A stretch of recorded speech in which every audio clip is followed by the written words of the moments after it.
Introducing Soul. I will be your dead man. Welcome everyone to the Deadman Wonderland reviews, and if you're new, this is every episode reviews, and in this series we take an anime, TV show, whatever the fuck, and we review every single goddamn episode that appears on that. And so we're gonna review every episode Deadman Wonderland. Couple things before we begin. We're gonna hit the secret episode. That will be the last one before we say goodbye. And on top of that, I encourage you guys to watch alongside me. If you haven't seen Deadman Wonderland, then you get an excuse to watch Deadman Wonderland. Or maybe you just want to watch it again. I don't really know or care. It's up to you guys. Maybe you just want to hear me fucking talk about a random show you know nothing about for an hour and a half.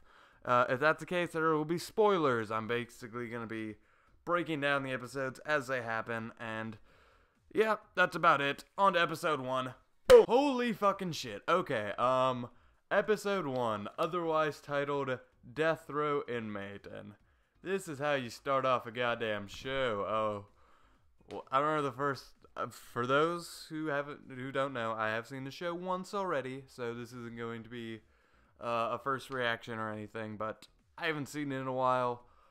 Deadman Wonderland was one of the first shows I ever watched, or anime shows, probably the first top 10 back when I was a newbie. I'm still a newbie. I'm still less than 100 shows, less than 75, 50, I don't even know. I haven't looked at my list in a while. But, so I'm still a newbie, keep that in mind. That's why we're doing reviews and watching as much as we can. Get better. Anyway, episode 1, basically, we have just a normal classroom, normal high school classroom. It's in the future, like, there's this character named Ganta. He's just, just watching, I guess, advertisement for a theme park prison.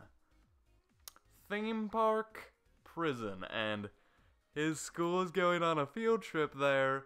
What kind of fucking school is gonna watch people die at a... Never mind.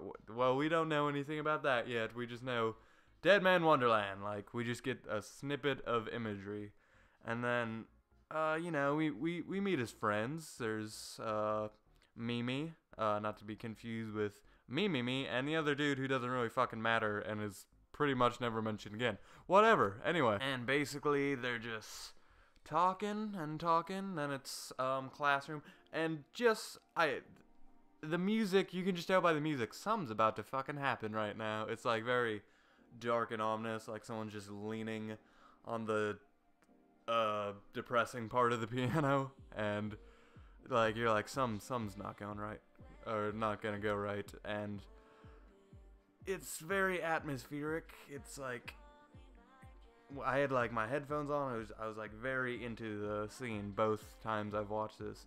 Like the first time I watched it, I was just checking it out. Sometimes I'll just check out anime, like see the first 3 minutes, and if I'm not into it, then I'm not into it. And then, but with Deadman Wonderland, the first 3 minutes, everybody dies.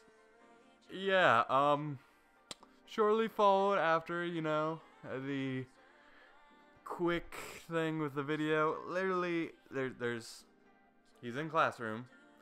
There's like this ominous song going. He's like, what's that song? It's like, boh, boh. And then there's like this dark red, there's like this figure of a dude as he thinks, like, he says, who's that guy? He calls him the man in red.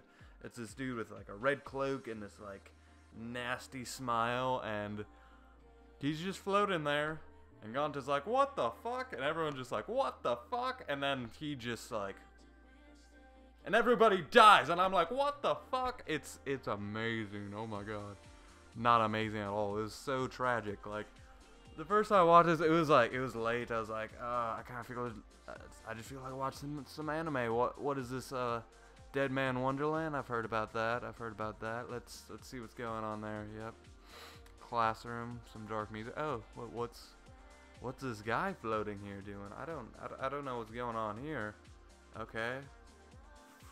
What the fuck? Oh my god. And then it clears and everybody's dead. I'm like, what the fuck? Oh my god. And then, like, Ganta's the only one who survived, and he's waking up to the gore.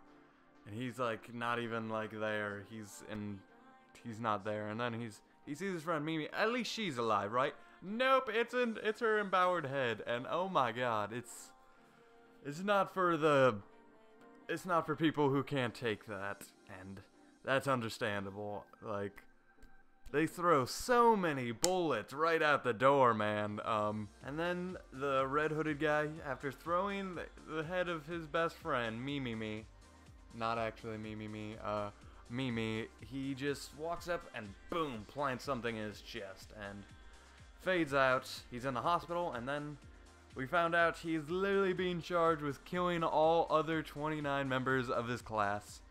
And he gets this really creepy lawyer who's all Smiley McGee and instantly goes to court. And oh my god, he mentions this several times. He's like, this is just like a nightmare. It is. It's like a living nightmare. It's terrible. It's like, they're immediately like, nope, you fucked up. You killed them. Off to jail with you. And you're just like, whoa, what? And then literally, like, as a normal person, he's like, I'm not gonna fucking go to jail for this, and he's like resisting a little bit. And then the parents of the kids, all of them, just start punching and kicking him once they get a hold of him.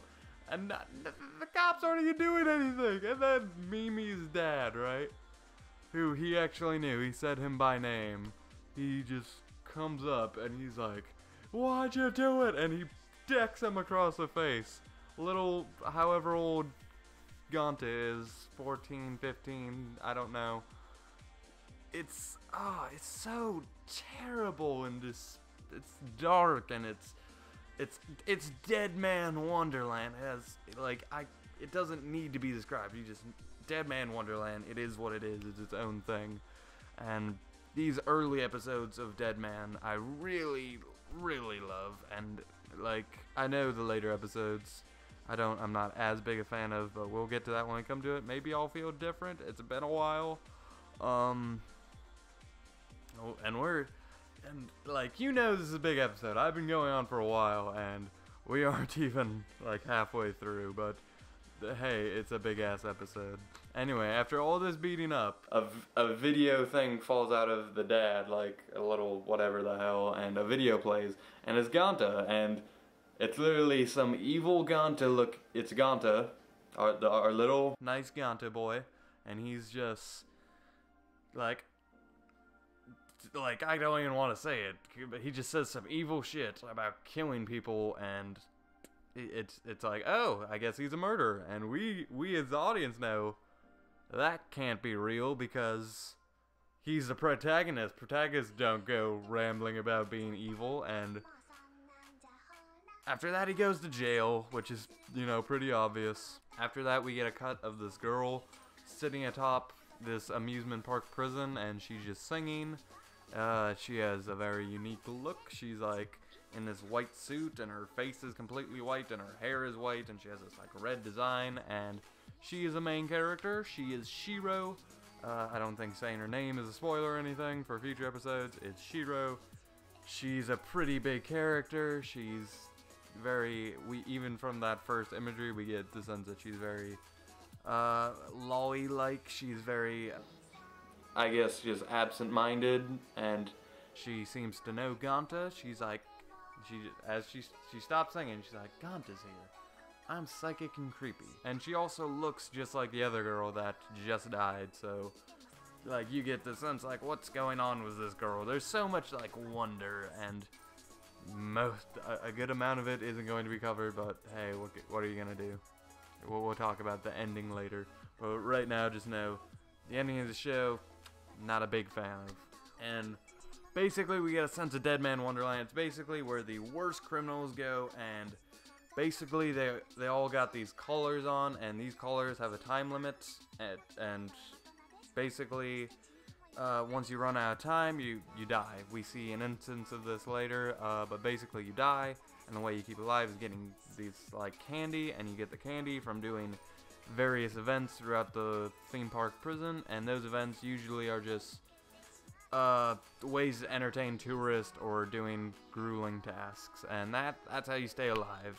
And doing these tasks can also get you killed, so, but you're a murderer, so no one gives a shit. And basically, first person of the prison we meet is this warden lady. She's just like this badass cutthroat girl. She immediately, like, a guy bumps into Ganta, and we get, like, even, like, as I was seeing, I'm like, something shady about this guy. He's being too nice. This doesn't seem like the show full of nice people. And instantly, this lady she's like, hey, what are you doing? And he's like, what do you mean? And he's just, boom, slashes, blood everywhere. I'm like, what the fuck? Oh my god. And basically following this, he gets sent to the hospital, and we get the idea, like, this lady's fucking crazy. And she is. She's just like, and despite having these giant tits, there's no fan service. I'm thankful for that. But you can't have an anime without at least one chick having, like, abnormally giant-sized breasts. So I guess that's a normal thing in anime. It is. Besides that, we got other characters we meet. There are these inmates. Ganta immediately sent to work, digging some ditches, and there are some workers. He gets some beef with them. Well, before that, Shiro drops out of Ganta's like, just fucking kill me, and I'm very against suicide for obvious reasons, and all that stuff. But like, I'm like, dude, I wouldn't really want to live if I was in a theme park prison. So I feel you there. And then Shiro drops out of the sky, tries to kill him. He's like, no, I want to live.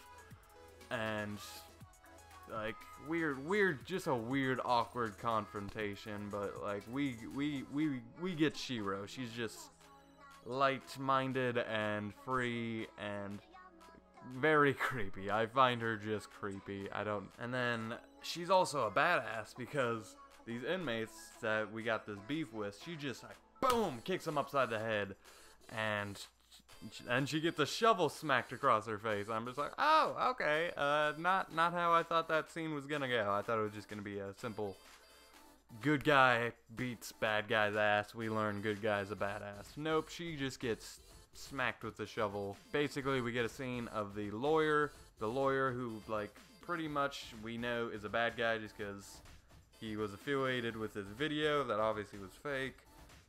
He has this creepy smile. Any person that smiles 100% of the time, never trust that person. People who don't show emotion are emotionless, heartless people. That's what I always say.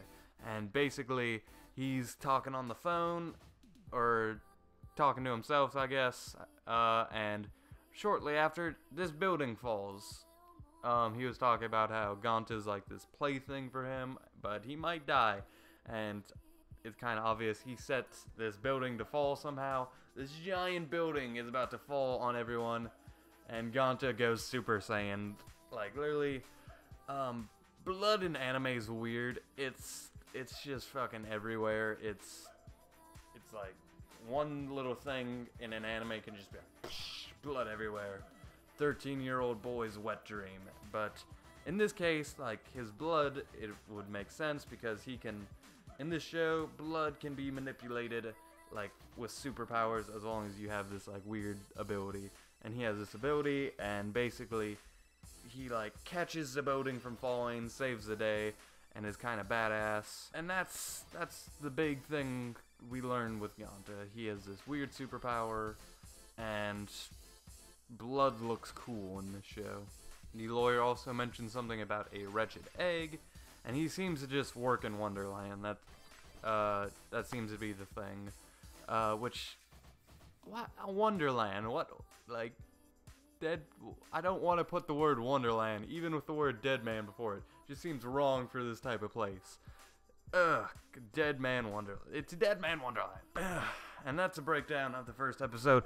Basically, why I love this episode so much, even if what you can say about the later episodes, this one was just so much, and it didn't give a shit about, like, some shows like, oh, we gotta introduce everyone, we gotta take our time, let people settle in. This show's like, fuck that. Blood, devoured heads, guts everywhere, freaky blood powers, throwing a girl who's like in a suit and looks naked all the time, giant breasted warden lady who's gonna slash people. And it's so much, and like the setting is so predominant. It's such a cool, unique setting, and the concept of the show is it's believable enough. I think anime helps with these unbelievable ideas, but it's like everything's like that's not real life. It's animation, and so much of it like allows for me to get into this world. And it's a really cool show. And it's not just complete stupidity. There's like this depth and this like atmospheric, and it's a pretty popular anime. I can see why it got popular. It's just Deadman Wonderland, and I can't wait to talk more about it. This is a pretty fucking long first episode review. I'm sorry, but it's a big ass episode, and I will see you guys on episode 2. Take care.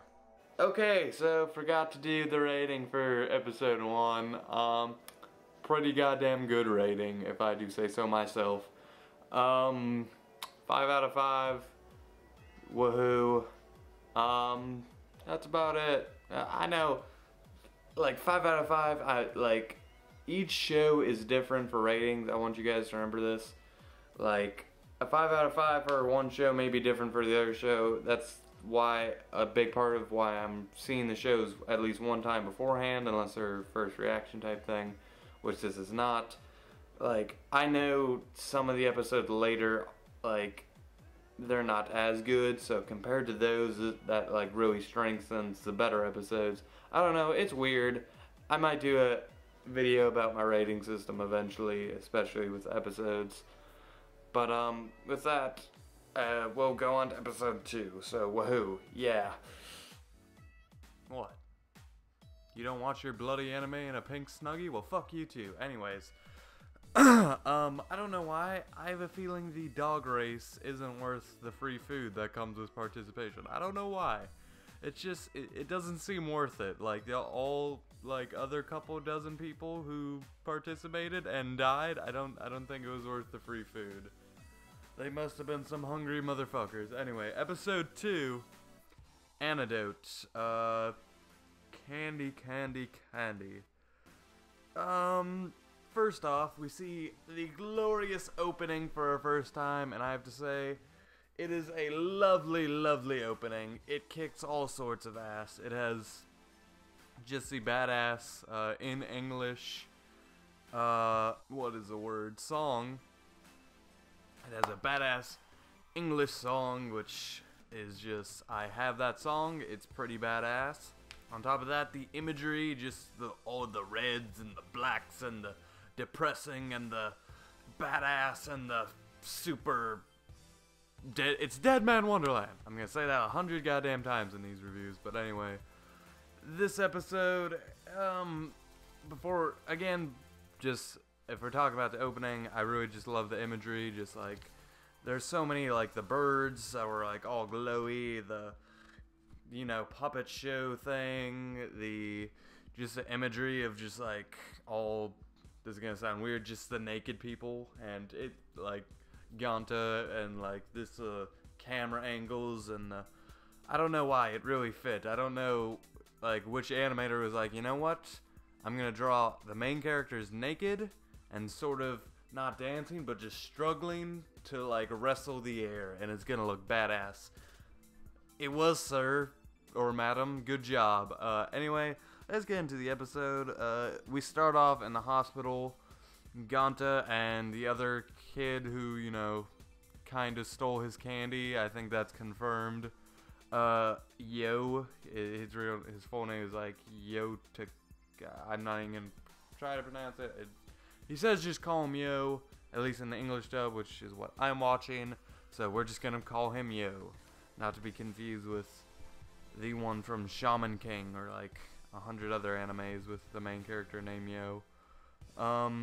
So basically, there's like this dog race thing where, basically you just get from start to finish, and winner gets cast points, and cast points are the currency in Deadman Wonderland. You need them to stay alive, also to get whatever the hell else you want, and basically you get free food for participating.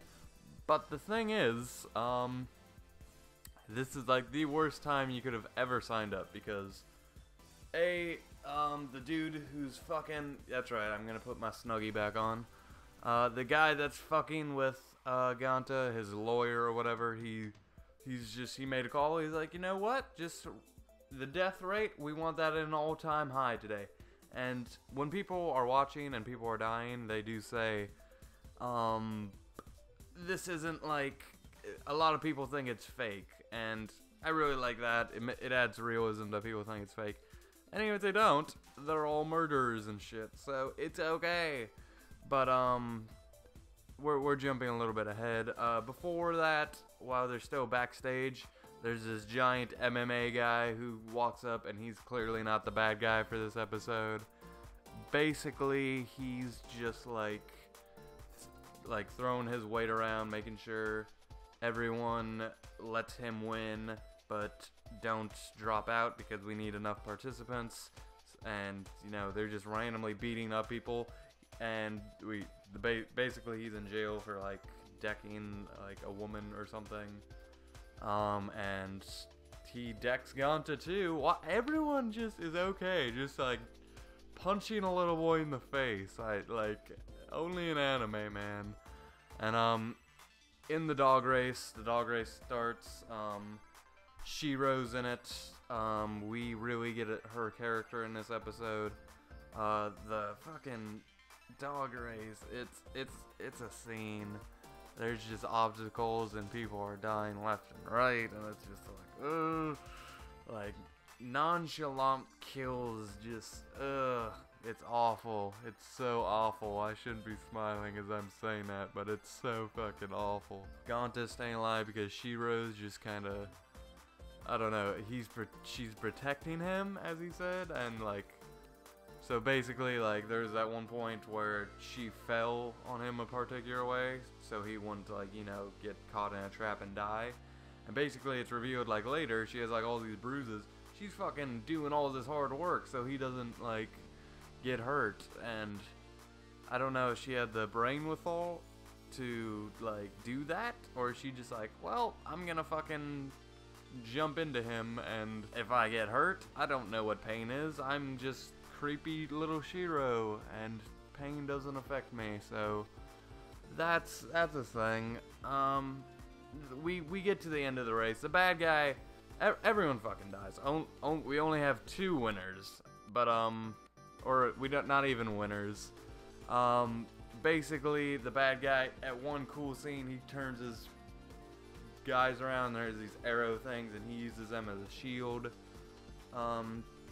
And they had to die anyway, so they're like, when they were being arrows, all that's going on is they got like one arm behind their back. Just fucking do anything. Just do anything. Make it difficult for him. You're gonna die. Like, that part I was like, eh. But we get to the final thing, and it's actually like a very like clever idea. It's like there's like this tile, like sets of tiles, and basically one person has the ball and they run away, and you try to get the ball from them. Whoever has the ball at the end gets the points, but the tiles are slowly falling, and whoever's on the last tile holding the ball wins, and they get all the points. And it's a very cool scene, because it's like really on the edge of your thing. It's kind of just Shiro watching as, you know, the big guy and Ganta are kind of just avoiding each other. Ganta doesn't use any of his powers. I really enjoyed that fact. They kind of win just straight up. Again, they're friends, and in the end, basically, what happens is, you know, the bad guy, he kind of just falls. Kind of anticlimactic, but it's whatever. But the big thing was Shiro, the ball. She basically is falling, and she throws the ball to him, and and Ganta reaches for and grabs Shiro and throws the ball, loses the cast points. We don't have a winner, and the episode kind of ends there. I really love this episode. It was a really good one.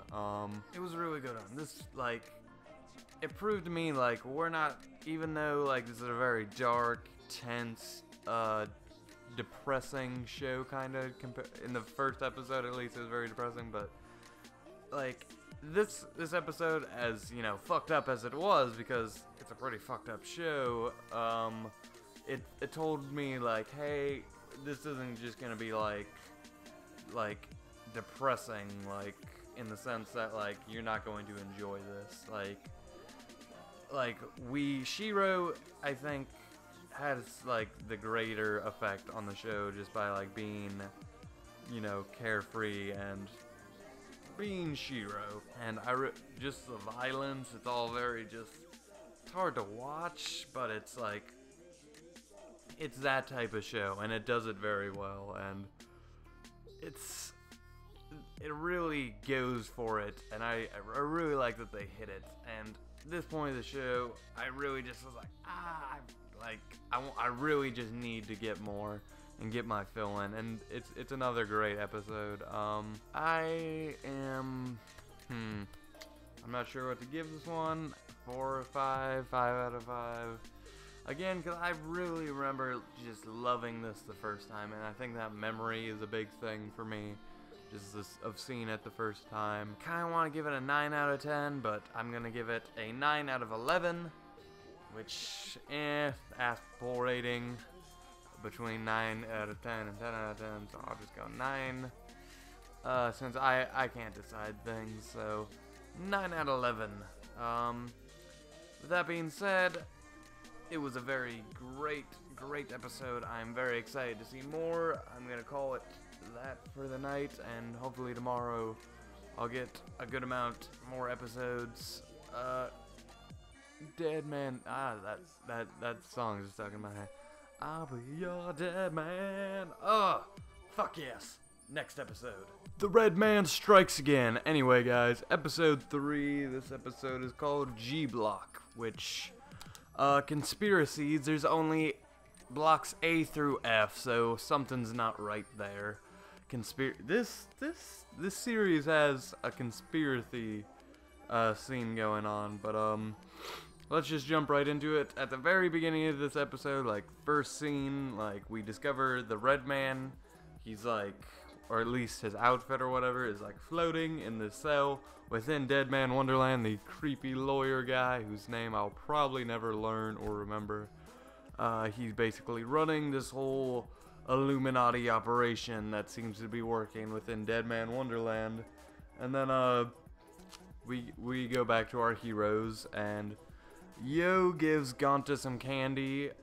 It turns out Yo is working for the lawyer dude, and he's just supposed to keep watching Gonta, and he's kind of just a dick as he's being all friendly, and Gonta's like, man, I have a real friendship in you. We can just see behind his eyes. He's like, fuck this little kid. He's just like, fuck this fucking kid. Like, it's so sad. You can't have one friend in this goddamn hellhole. Everyone's a fucking asshole. But on top of that, on the conspiracy thing, like, we got Illuminati Gonta in the opening doing that with his hand. Like, so many conspiracies everywhere, man. The NHK gonna take over the world.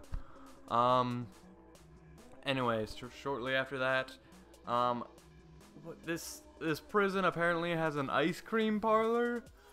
I know, like, the idea is, oh, with the cast points, you can kind of sort of live like a normal person, so they encourage that, but it's like, an ice cream parlor? They're just walking around enjoying their freedom, basically. What kind of a prison specifically made for murderers and shit is that?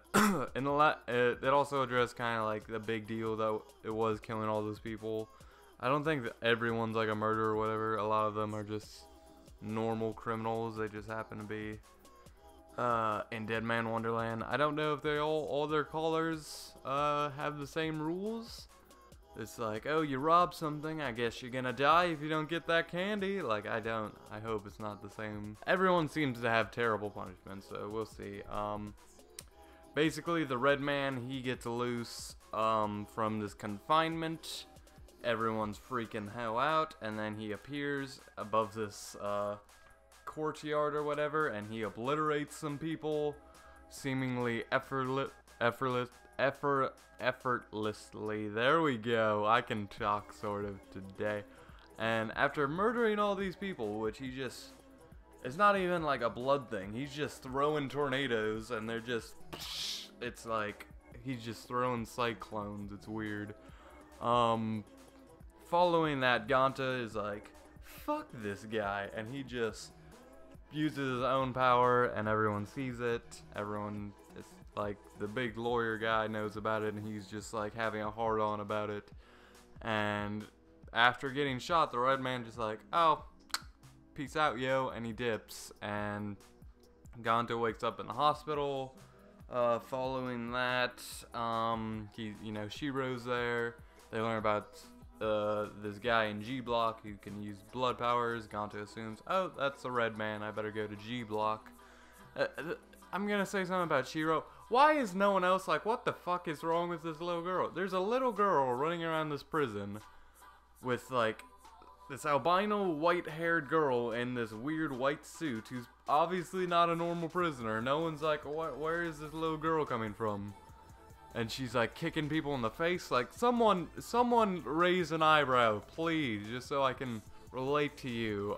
Basically, the warden, Double D chick, she discovers, Ganta, there's obviously something going on here, so she orders his, like, arrest, and Ganta obviously wants to get to G Block, so there's some resistance. Yo, Ganta, Shiro, they escape. There's this weird giant robot thing. It's coming after them, and then they go into this, like, shaft thing. Shiro has this really stupid, like, arc where, basically, Ganta's like, all my friends died, and then Shiro literally is mad because he said all my friends and didn't mean her. It's a phrase. Oh my god. It was just kind of a stupid, like, not even 10-minute, like, thing, and I was like, what? I do like Shiro. She's funny, in a show that's pretty goddamn, dark and bloody and all that. We can have room for a funny character, I guess.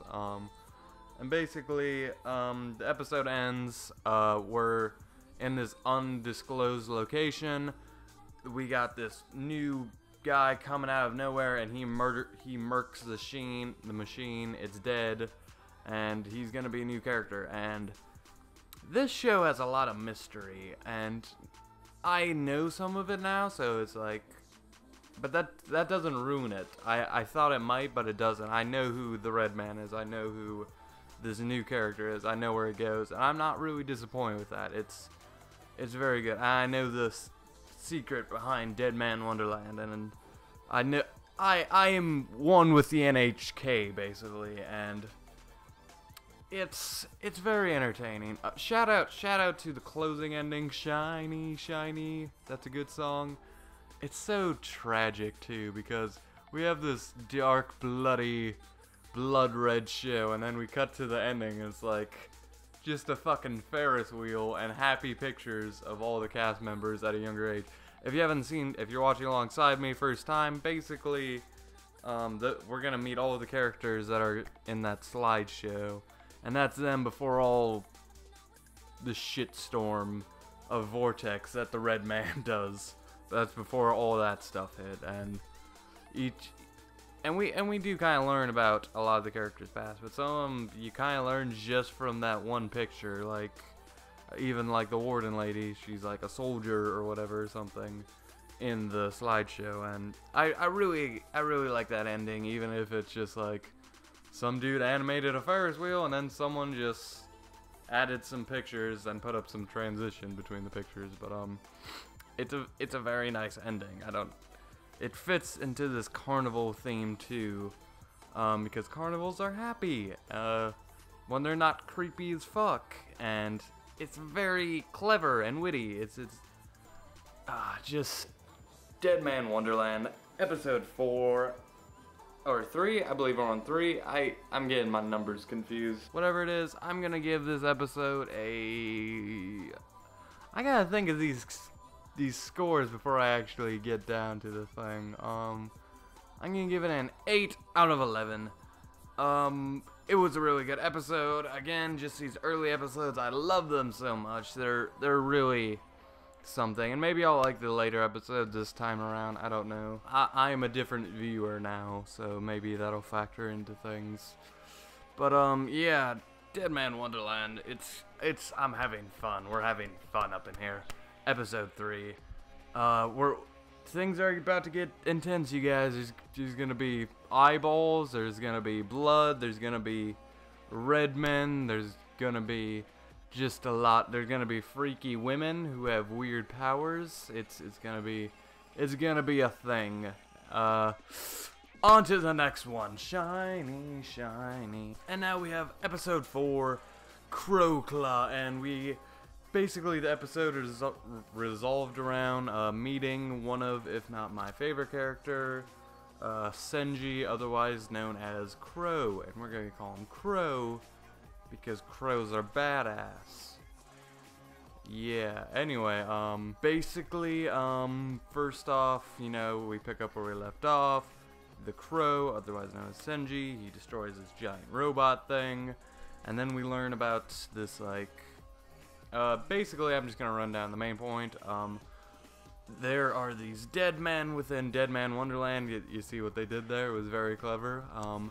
They're the ones with the freaky blood powers and the stretchy and the weird blades and all that stuff. And basically, they have the ability to just, you know, slaughter people with, you know, superpowers. It's pretty cool. The red man, they're all descendants from his, like, thing. He's, like, the bloodline. His cool powers allows everyone else to have cool powers. And that's how Ganta got his powers. What the ability is called Branch of Sin. And basically a bunch of people just, you know, pay to watch the dead men fight.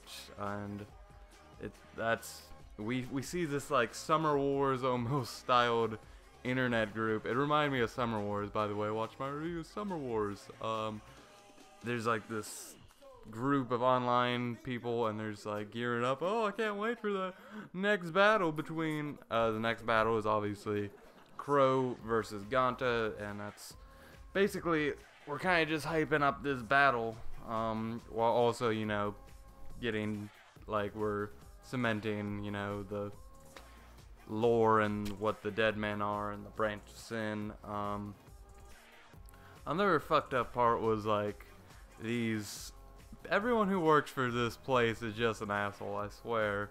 If you're not, like, a weird Illuminati creepy lawyer, you're a hard-ass double D warden lady, or you're just an evil, like, henchman. And there are a couple of them, and they seem, you know, nice enough. They're like, oh, they don't tell us everything.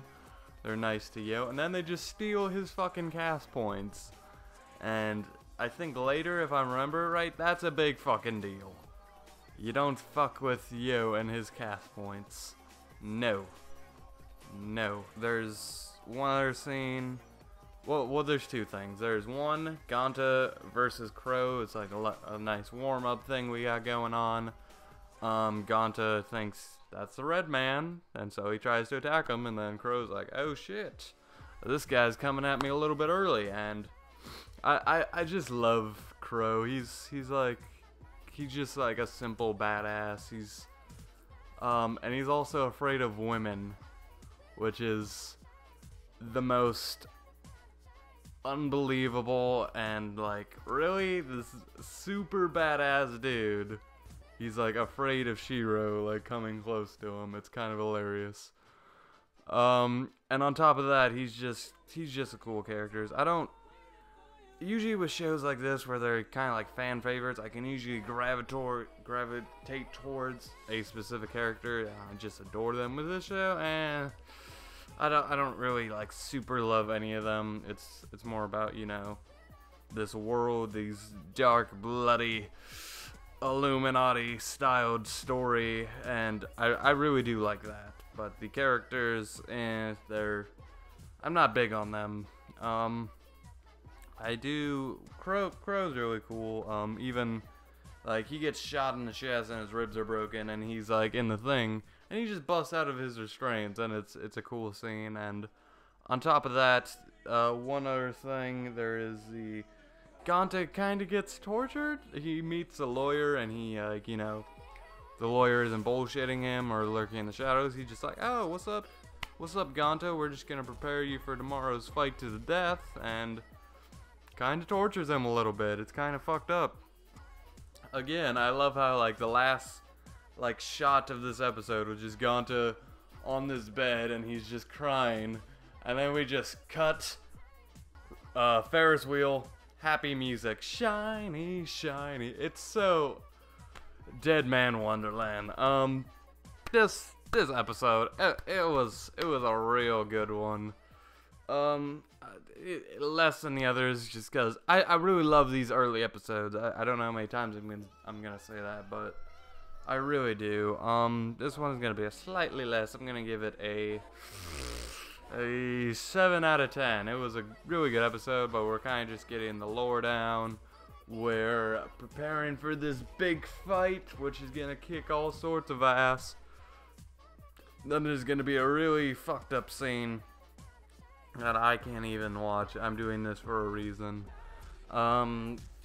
Yeah, you got the people who've seen the show know what I'm talking about. Yeah, you guys, you're the lucky ones. Other than that, what can I talk about? Yo, he's developing. Shiro, she's kind of the same.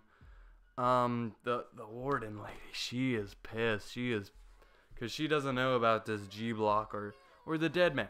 How does she not know about the dead men? Because all of these people watching seem to know about them. Even these fucking henchmen know about them, but no one tells, like, the number 2 at Deadman Wonderland.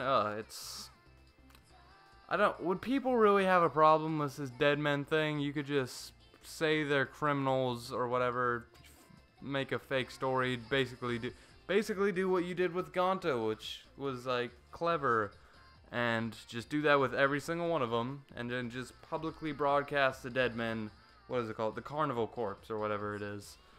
Anyway, with that, we're almost to the halfway point, just 2 more episodes. Oh, there's 13 episodes because of the bonus episode, and that's gonna be a good one, the one about Crow. But anyway, guys, on to the next episode. Oh, this episode. That was, even with weird Japanese censorship, which is always a treat to see, it was still hard to watch. It was something out of Saw. But this is episode 5. Carrion Festival. I believe that's how you pronounce it. Probably not. I'm an idiot. Whatever the fuck. Basically, the whole episode is resolved around 90% of it is resolved around the big blood fest battle, whatever it's called, between Ganta and Crow. Your name is Shenji. Well, I like to call him Crow. Excuse me. It's a badass name. It fits this juvenile show. Juvenile in a good way. And as long as there's always substance, I think, you can be juvenile. That being said, the fight's it's a pretty simple fight, actually. We get right into it. First, we start off, Ganta's just and Crow's just like psh, psh. And then Ganta climbs a tree. That's how you gotta do it, man. Climb those trees. It's the only advantage you have if you're small. Basically he almost kills himself just by shooting off blood. And then after that, Crow beats the shit out of him. That seems to be a recurring theme. He's like the Crowin of the show, Ganta. And basically, in the end, Ganta always gets back up, and he does this quick maneuver where he's like, you know what, I'm just gonna hit this chandelier, and then, boom, right into his chest. And I assume, Ganta wins, which is the big upset of the century, and it's not like, he doesn't win clean. It's like, Crow's supposed to be too injured to fight, and he obviously went easy on him, if not totally just letting him win. And on top of that, I'm pretty sure Ganta has some weird superpower that makes him cooler than the other Deadman. I don't know offhand, but I'm pretty sure he does. So it's believable. It works for what it is. And we have to. There's a reason why Crow couldn't win, and that's because every time you lose, as we find out after, basically, if you don't kill the person, then they get a body part removed that is decided via slot. And again, I just gotta love the just the death carnival. It's still all very happy like themes.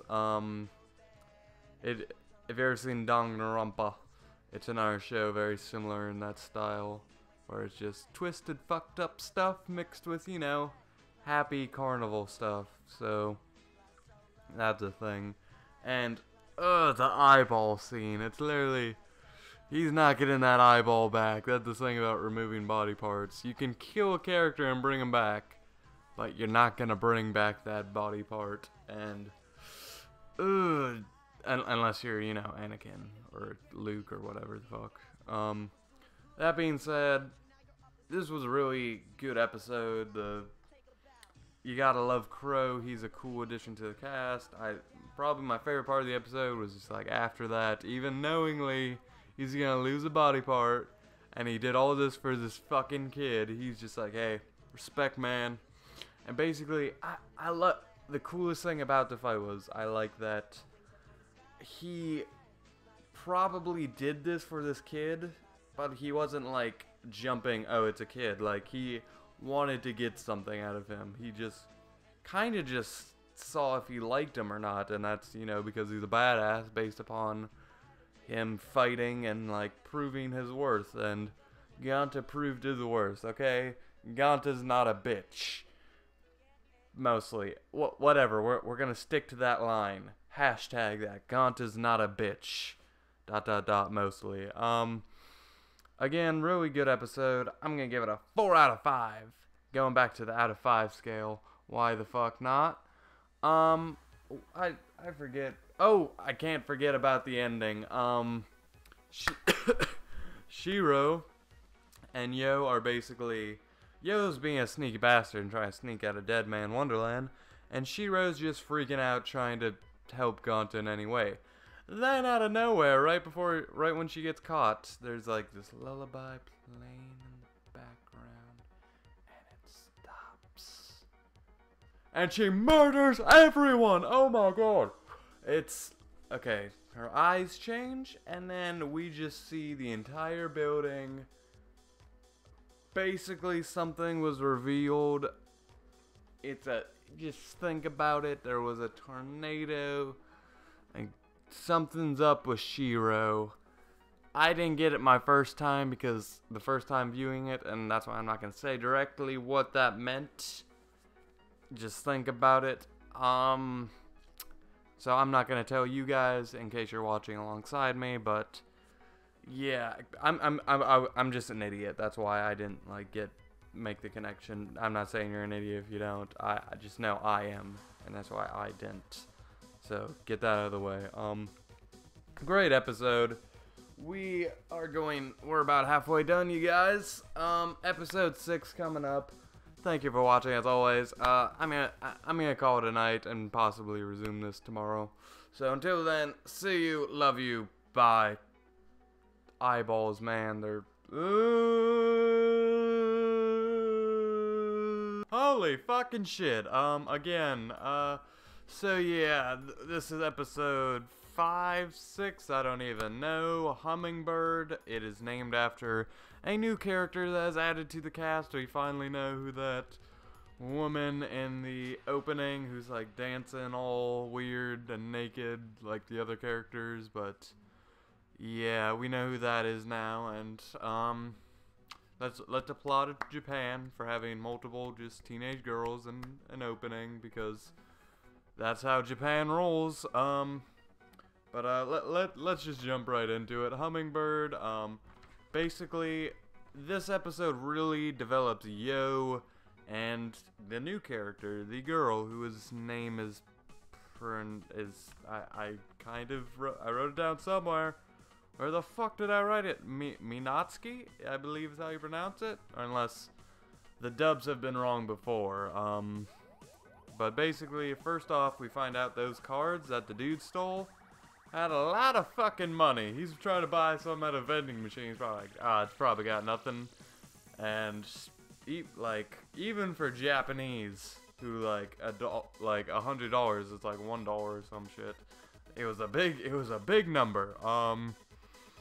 And besides that, there's also basically there's the creepiest creature I think I have ever fucking seen is like, well, but Ganto, he's no longer in the Gen Pop, as he calls it. He is with the Deadman in G Block, where he will forever be, seemingly, and basically, there are other G Block members, and there's this creepy abomination of I don't know who wrote that in, but it was something, I don't know.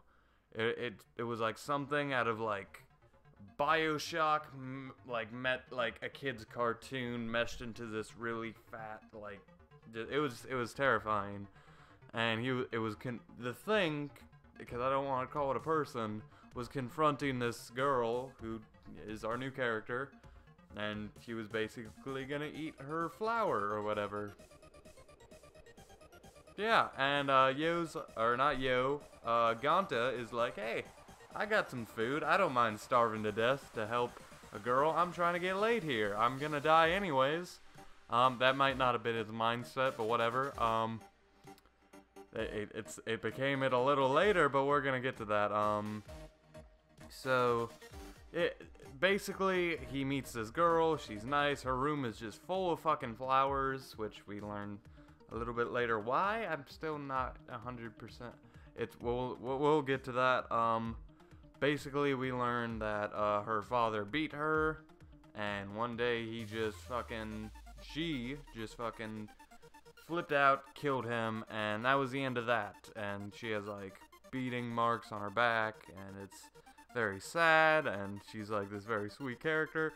And there was a moment, like, she started unzipping her back to show the scars.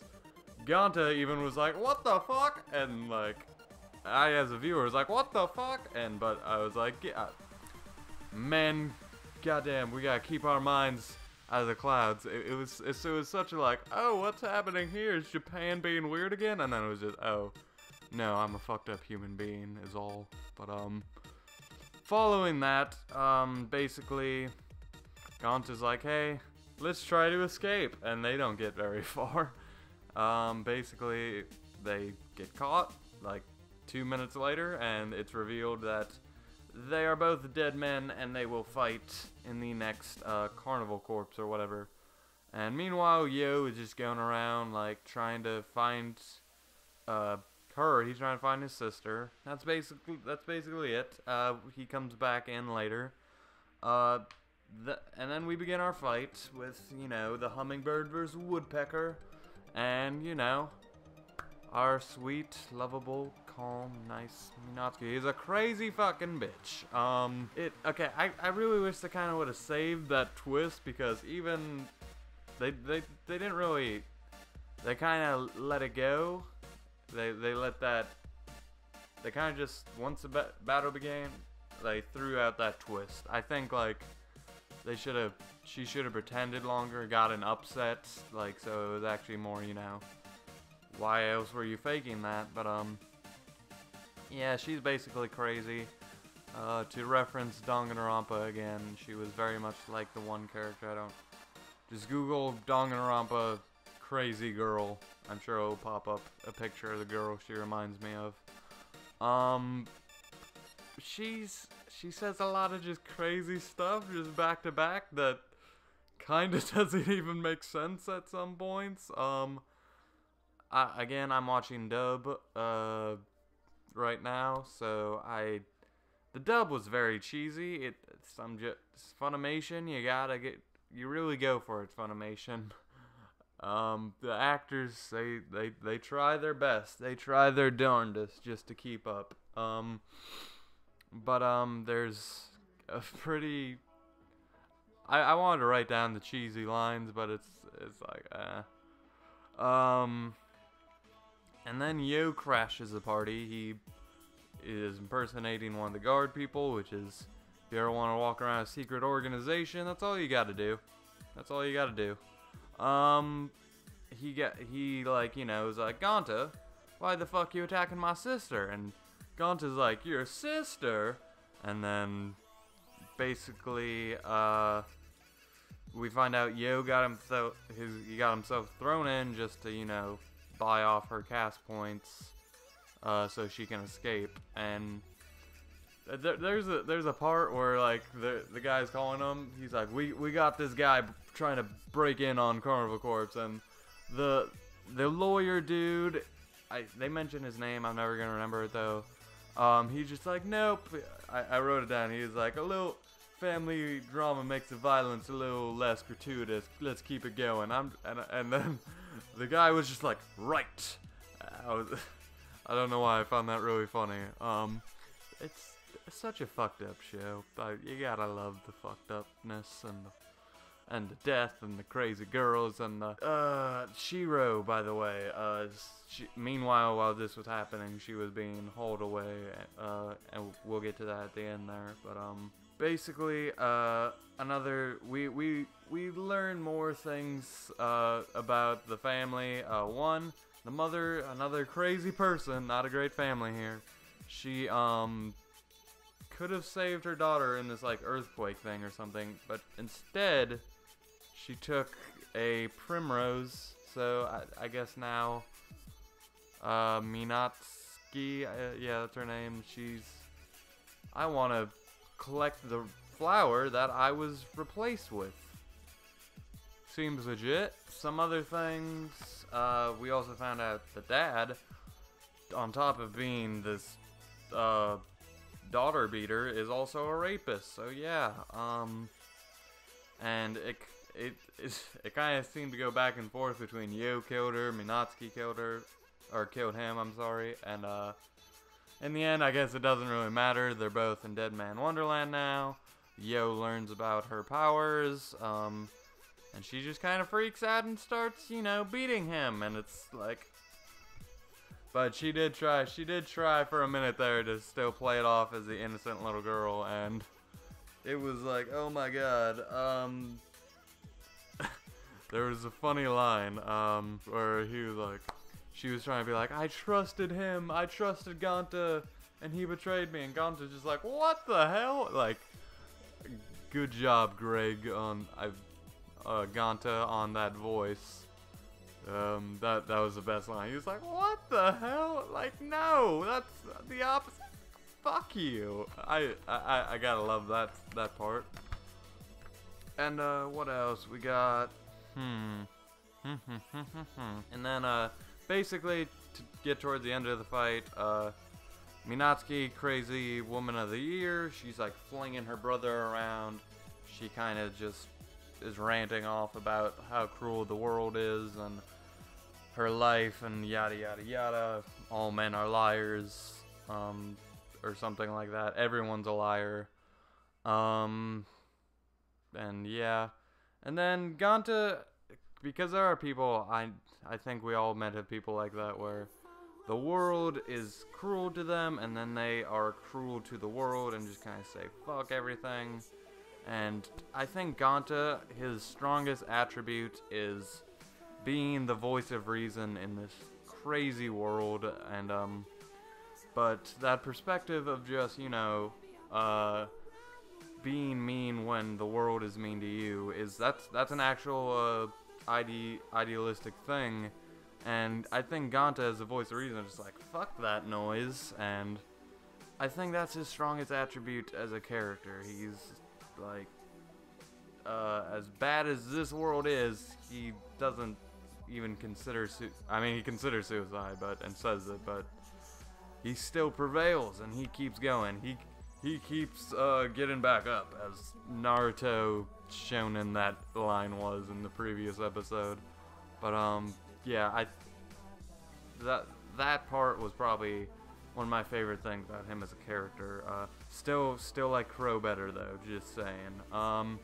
And he was watching the fight, and he was just smiling out, and I was like, ah, I feel proud of Crow being proud of Gonta being proud of himself, if that makes any goddamn sense, which it probably doesn't. But, and then the fight is finished, and it seems to make fun of itself. Gonta kind of just walks up to her, like, after he shot her a couple times, and got her brother free from her wrath. Like, she has this cool whip thing. I gotta applaud that. That's a unique idea. It's a clever way to use the blood. But he kind of just walks up to her. He's like, "Fuck that!" Headbutts her, and she's like knocked out. Which the show, or at least the dub, seemed to not even like as she was falling. She's like, "No way! I just got beat by a fucking headbutt. What is this? No, no, no!" And even the announcer was, as lame as that was, that we have a winner. Like, I assume the dub thought that was stupid, which maybe a little bit. I kind of, like, realistically, I kind of think if Gonta headbutted her, he would fucking probably. That's not true. Gonta, I think, can take a punch by now. He's been getting his ass kicked quite a bit. We have to give him that. But we kind of had to end that fight somehow. I think there could have been a smarter or clever way to end it. But it's like, I think, here's the thing about anime. We have the manga, and I assume within the manga we really, like, get a nice conclusion with Yo and his sister, and it's all really nice. But we can't do that yet in the manga because we have to fill out like 13 volumes or whatever the fuck. So, since the anime is following the manga, we're never gonna get a really cool conclusion. So that's how that rolls. That's not it in the episode, but not that I really just hated the end of that fight. It was just could have been better, but I think the idea is we really have established Yo, we have established his sister, and that's really good. And she tones down the crazy, I believe, after this episode, which, thank God, I couldn't deal with that. If she became a main character, she was just gonna keep, like, just spitting out weird stuff. And her eyes, she's like, and like smiling. She's like, "Fuck all you guys." It's fucking weird. It's weird. And she does this thing with her tongue. I'm like, no, I don't. Humans don't work like that. That was a little too cartoony for me. But like, craziness and cartoony isn't a good combination usually. Avatar Azula from Avatar, that was a good combination. So I guess that worked for that. The episode doesn't end there. We have Shiro, and we meet the owner of Deadman Wonderland, who seems to be, they played Fallout New Vegas. He seems to be in this like Mr. House sort of state. He's basically useless, and he was talking to the lawyer dude, and he was kind of just like, "Fuck you," and then the lawyer guy was like, "Oh, but fuck you," and that's kind of how that went. But he has Shiro, and he's like talking to her like normal, and Shiro's eyes open up, and they still seem to be, the lullaby has stopped, and I think that's to assume, you know, we still have crazy Shiro to thank for everything, which, we will get to that in the next episode. We have, well, I don't even know what episode is next. I'm gonna be watching a couple of these episodes on Toonami, so we'll talk about that a little bit. For the rating, I give Hummingbird, not the anime site, the episode of Deadman Wonderland, an 8 out of 11. Hoorah! Go Deadman Wonderland, killing it. Yeah, that's about it. Thank you for watching, and on to the next episode. Boom! The Toonami feels. Before we begin, this is episode, I didn't even write it down. That's cool. Whatever this episode is, it's right there. I watched this episode on Toonami. I will be watching a couple of the episodes on Toonami because, one, my internet's shaky right now. B, because I recorded it on my shit, and it gives me an excuse to watch Toonami. I kinda missed the Toonami experience, as a kid. If you don't know what Toonami is, you know what Toonami is. Basically, that, I guess, if there's any differences, like, things they cut out, because, you know, it's on TV, and I don't mention it, well, there you go. With that being said, watching it on Toonami, it was a couple things. One, Toonami has, like, this tint to it. It's like, it looks exactly the same, but there's, like, a tint. Maybe it's just, maybe it's just a TV, I don't fucking know, but, also, they cut the opening. They cut the opening and the ending. It's faster. It's like, you ever watch, like, a movie on TV, and it's like, you can feel the editing room around it, and it's just, you're like, it feels, like, corrupted, like you're not even watching a real version of the movie. It felt like that to me a little bit, which, it's like, it shouldn't. It's a viewing experience made for television, but I'm watching on television, and it feels like not even like the real version. It's weird, I know, but that has nothing to do with this episode. This episode begins, and I'm just gonna go off with the big reveal, probably of the entire series. They say it. I sort of got it while I was watching it. I don't even remember. I just remember, like, by the end of the series, I was like, I'm pretty sure this is what this is. I guess I missed this part while I was watching it, but, Shiro is the wretched egg, otherwise known as the Red Man, which I don't know how I didn't get. It showed her in the goddamn costume, like, I'm fucking stupid. I don't know what I was doing, but, she is the wretched egg, and basically at the beginning of this episode, we meet the creator of Deadman Wonderland again. I'm just gonna call him Mr. House, and he's still got some fight in him. He just kind of pulls out what I assume would be his entire life source, and he's bleeding, and he just uses that to fight. It's whatever. It's a normal fucking thing, and he fights Shiro / the Red Man, and I guess that's normal for them. And Shiro, I believe, used, like, the blood power. I mean, she's, I don't know if Shiro can use the blood powers or the branch of sin or whatever, but the Red Man can, Wretched Egg can.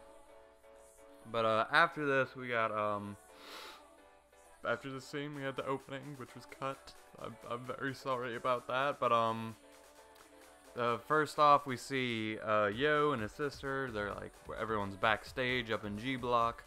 And there's like a random earthquake, and some stuff falls over, and Yo saves a counter from falling on his sister despite all this, and meanwhile we get a flashback of them, and we see that Yo and his sister, like, after her mom ditched out, her brother saved her, which I think she's, you know, coming to terms, like, it's okay to have feelings, like, of friendship or like sibling bonds or whatever, so that's good. She feels developed. I think all the closure we're gonna get is just there, which it works. I'm completely satisfied if that's all we get. But then we got Kenji. Kenji makes her return. Everyone's just kind of chilling in G Block, and we get this moment of just ease. Everything's fine. Crow and Gonta talk. Their reunion is nice. Crow basically, Gonta's like, I'm sorry about your eye, and then Crow, he just says that shit happens all the time here. Don't worry about it. And you could like, you can almost not tell, but you can just kind of feel like he does care. I mean, he didn't want his eyeball taken out, but it's like he just. Like, that's something, I probably wouldn't do that, but, because if I actually got my eyeball taken out, I would fucking flip out. Like, I would be like, fuck you, kid, but on a much smaller scale, that's something I would do. Like, like, just, there's, no matter how dark or bleak the situation is, there's always going to be those people, and I'm one of those people that are just going to lighten the mood, no matter how bad. There are times where times are so bad, and I'm just trying to say anything just to lighten it, even if I have said some, like, jokes even in the worst of times, and that's just something I can't really not do. But, and I like Crow a little bit because I feel like he also does that. But, after that, we see Yo and his sister again. They're, like, talking. They have, like, this sort of fan service weird moment. It's stupid. But, there's a funny moment with Crow. It's just a light moment. It's like, what? We're having fun in Deadman Wonderland? But, after that, we also get a backstory type thing with Ganta. He's remembering Shiro randomly. I don't know why he's remembering her now. It's whatever, but he's remembering this, situation in the past where basically his hero was, I wrote it down, Ace Man. Ace Man was his hero as a kid. That was his Goku. And basically he just loved the shit out of him. And one day, like, it was either Shiro or the Wretched Egg. I assumed, like, even as a child, they kind of shared the same thing. But as a child, she's crying because she's got stuff going on, and Gantha just comes in. Ace Man will save the day. Ace Man, Ace Man, Ace Man. I was just like, shut the fuck up. They got an annoying ass, at least for the dub, they got an annoying ass little kid to play him. And then Shiro / Wretched Egg was just like, fuck off, and just slapped the toy. And then Gantha's just like, I'm gonna go eat by myself. And it was the saddest thing. I was like, fuck that voice actor.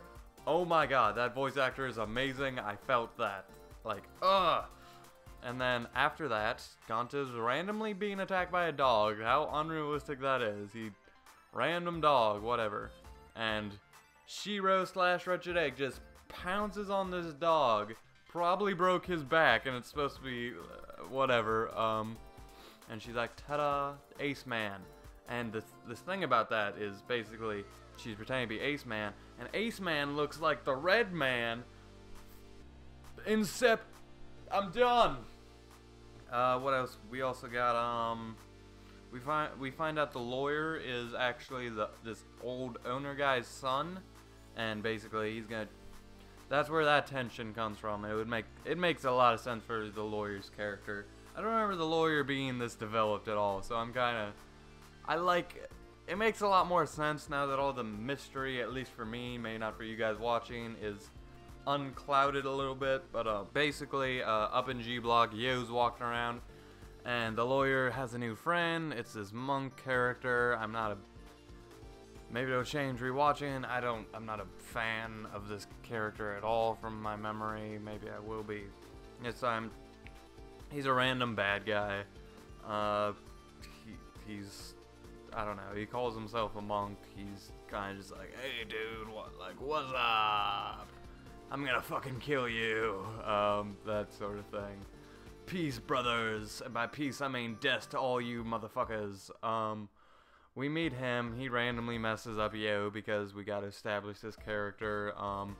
And then Gantha randomly gets punched out of nowhere, and basically he meets this new resistance. There's a resistance going on that's trying to rise up against Deadman Wonderland. And while this is going on, we see I'm forgetting her name out. Mitsaki, whatever her name was. Crazy chick, Yo's sister. We see her again. She's basically what's going on. She's, getting her body part removed from the fun carnival game of death, and to prove how cool they are, the resistance is like, hey yo, yep. And we see the slot machine got hacked. I don't know how that happens, but it got hacked or something, and the thing changed to hair. All that's gonna happen is she's gonna get a haircut, no big deal. Why the fuck didn't you do that about Crow's eyes so I didn't have to see that fucking scene? And I assume they've wanted to give people passes before about, you know, I'm sure the people who have lost a carnival corpse, because we've established all these people are like dead men. So I'm wondering, why are they, no one's lost carnival corpse and they had to give them a pass and tried the hair thing before? I don't know, but it works. It works. We have this new resistance. We don't really know anything about them. And then this random dude comes in, the monk dude. He kind of just fucks them up and leaves. That's it. Yeah, that's about it. Doesn't kill them. I think he knows they're a resistance and all that, but he's just like, whatever. I'm such a developed character. Following this, that's the end of the episode. That's the episode. Whatever the title is, I'm gonna give it a 3 out of 5. We're kind of starting to get into the little thing I'm not a big fan of, from my memory at least. Hopefully it'll change this time around, but it's not that good. I'm sorry, I don't enjoy it. That's about it. Toonami, guys, yeah. Let's enjoy it while it's still around, right? No? Anyway, guys, that's gonna be it for me. Thank you. You're awesome. On to the next episode. Yeah. Okay, so in the last episode, he didn't just walk out quite yet. This episode, I don't even know the fucking number. It's called Scar Chain. Basically, at the beginning of the episode, we see this Uber monk, as he, whatever. We see this Uber monk guy. He's, you know, just kicking their ass, and then, Shiro comes in, kicks him, and he walks out. It's fucking stupid. He knows where they fucking chill, and basically he's an undertaker, not the professional wrestler. He is a undertaker, which is a pretty much an anti-dead man. It's like a dead man who works for Deadman Wonderland, just fucking shit up. And basically, he goes through this work to fuck these people up, but he, I guess, could kill them at any time, which we kind of just but anyway, we get a sense of this revolution that hangs out in G Block. G Block! How the fuck does the warden not know about G Block? There's all these fucking people, and it seems like a pretty big part of the fucking facility, but we got G Block, and they're all just kind of hanging out. They're not, it's very unrevolutionary, and we meet the dark skin girl and the main leader guy, and I liked one line. It was about, like, Gonto was like, does this look like a revolution? Why, you guys are kind of just chilling, and then he says, does freedom look harsh? And I really, I love that line. It's like, freedom is just the ability to not do stuff. It's like the ability to just not fuck with anything. We just want to live in comfort.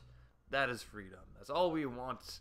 At least that's all I could ask for in life from the world around me. Just not come in and fuck my day up with, like, more than you need to. Like, that's... praise Jesus. Anyway, another one of the revolutionists we meet, he's kind of an asshole to Gonta. Gonta kind of walks out for some, it's a dumb plot line. He comes back the next day, but he walks out because Emo Levi was mean to him. Yet there's another character, he reminds me of Levi from Attack on Titan. So I'm just gonna call him Emo Levi, so that's what we're gonna call him. But we learn later he's working for the bad guy. Big fucking surprise. But we also learn about the main dude who's leading the revolution. The Undertaker's killed his wife. Basically, they tried to make him and his wife fight in the carnival corpse thing. They refused. Things went sour. His wife died and he lost his vocal cords, which they kind of showed a picture of it, but I I almost wish they hadn't, because I'm just imagining that, like, imagine, like, dying words, but without the ability to talk. That's just painful, like, to think about. Like, if you actually had some person you loved, and you couldn't even say what you wanted to say as they were dying, that's just, you couldn't even comfort them in their final moments. That's just, like, I would want to fuck up the fucking monk dude so bad. I kind of do, and not just because he killed my wife, kind of just because he's a stupid character. Other than that, the leader of Deadman Wonderland died. Pretty anticlimactic, but it's kind of a background story arc, so I can understand. We just see him fucking bowling, the lawyer dude, and it's with his dad's head. Okay, you get your blue star of evilness for the day. You get 50 gold stars of evilness. A++, you're an evil motherfucker. Oh my god, that was dark. Other than that, we have Shiro and Ganta have a moment of relief. We haven't really fully got that they're, like, really good friends. I feel like we need to. I feel like fucking Crow and Ganta are almost better friends than Shiro and Ganta. So it was nice to have that moment. They talked about a Ferris wheel. That's apparently Shiro's dream, is to have the Ferris wheel. She doesn't even know you could ride it. She just said the big circular thing in the sky. She's like, we can ride it? Promise we're gonna ride it. She had a lot of good moments in this episode. Other than that, what's this revolution thing? Maybe I'm missing some. Don't you have a fucking collar on your neck that you can't take off that can kill you, like, any second? Like, how are you gonna get that off? I'm still wondering. Note about the collars, every character has those, and it's kind of like with the headbands in Naruto. It's like, you gotta be creative to, like, have that, while also, you know, thinking of creative character designs and outfits. So props to them on that. I know there's not a lot of people in this revolution seem to be wearing jumpsuits, but it's whatever. I think the dead men aren't even required, because it's like, well, at that point, like, do we really need to put these guys in jumpsuits? We're having them murder each other. Let's make them look like themselves, so the crowd can, you know, relate to them, or I don't fucking know. And lastly, we start this breakout thing, and I believe we have a good amount of episodes to go, so odds are, I don't really remember, this breakout isn't gonna go well. It already started terribly. One dude died right off the bat, because basically Deadman Wonderland is having its inspection. Warden lady's, like, trying to figure things out while this is gonna go on, so good time to have a revolution. Basically, I don't know how any government thing could be like, well, pile of dead bodies over there, check, looks like they're doing things right. Oh, that seems to be a giant funhouse of death. Let's check mark that. Pretty safe. What's that? Carnival corpse. Oh, what is that? Can I bring my children to that one? Oh, those are dead bodies. Okay, that's a lot of blood. Oh my god, he's making a fucking tentacle. I've seen hentai about this. What is that? Oh my god. So, right off the bat with the revolution, someone dies. Seemingly the dark-skinned girl, she kind of holds up this mantle thing while this giant robot is attacking, and the revolution doesn't look to be going good, and seemingly the dark-haired girl has left us.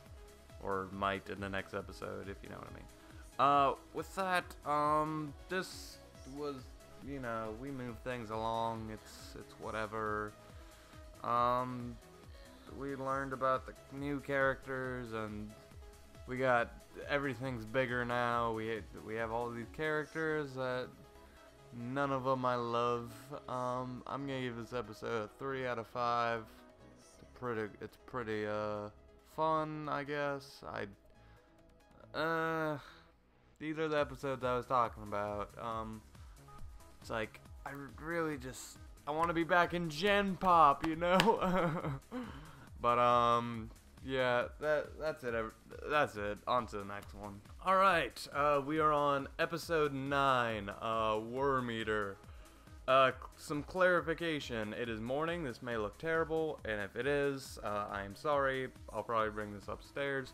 We are finishing these goddamn reviews today. I don't care. It's taking too long. On a side note, I watched this episode last night, and I am reviewing it in the morning, so there might be some... I don't know. If I forget anything, it's because of that. Also, on a side note, yesterday I made a Deadman Wonderland AMV, my first AMV. That might be in the description. Maybe it won't. Maybe you're watching this in the future and I had the common sense to remove it. Maybe it got taken down. Maybe the channel I posted it on got taken down. Who fucking knows? But, Worm Eater, basically, this episode. Also, if I have a lot of Deadman Wonderland, like, imagery I had to sit through yesterday, so if that goes into effect at all, like, who knows. But, Worm Eater, basically, we pick up right where we left off. There was this mini revolution going on. They're trying to bring this chip to the, I guess, the people who are inspecting Deadman Wonderland. It's all about this chip getting to the outside. That's the big goal here. And, basically, we left off with the dark-skinned girl. She saved the others by using this, like, blood hand ability that's new. And she basically just fucked up the robot, like, the last thing we would have expected. She used her power to just coat herself, and that she's completely fine. And she was really cool. I don't remember that character being so cool. She has a really cool design. On top of that, I like that ability. There's this kind of weird backstory where all she did was ring a bell, and then the leader dude, the guy with the dead wife, was like, "You're gonna be our number 2 now," and there wasn't much besides that. We do know she's a nurse from the pictures and the credits, but she basically destroys the robot. She, like, more than Shiro did when she drop-kicked the one. Meanwhile, basically, while our group is heading to the elevators, Emo, Levi, and the leader of the revolution, that guy, they are basically going to try to open the doors, or, like, for them so they can leave, and that clearly doesn't go well. First we see this little girl that we already know her. She's an Undertaker, and kids, there's so many kid characters that just, they can't get a break. Maybe not so much in anime, but if you're a kid in a story, you're either going to be creepy, annoying, or boring. Those are, like, your 3 options.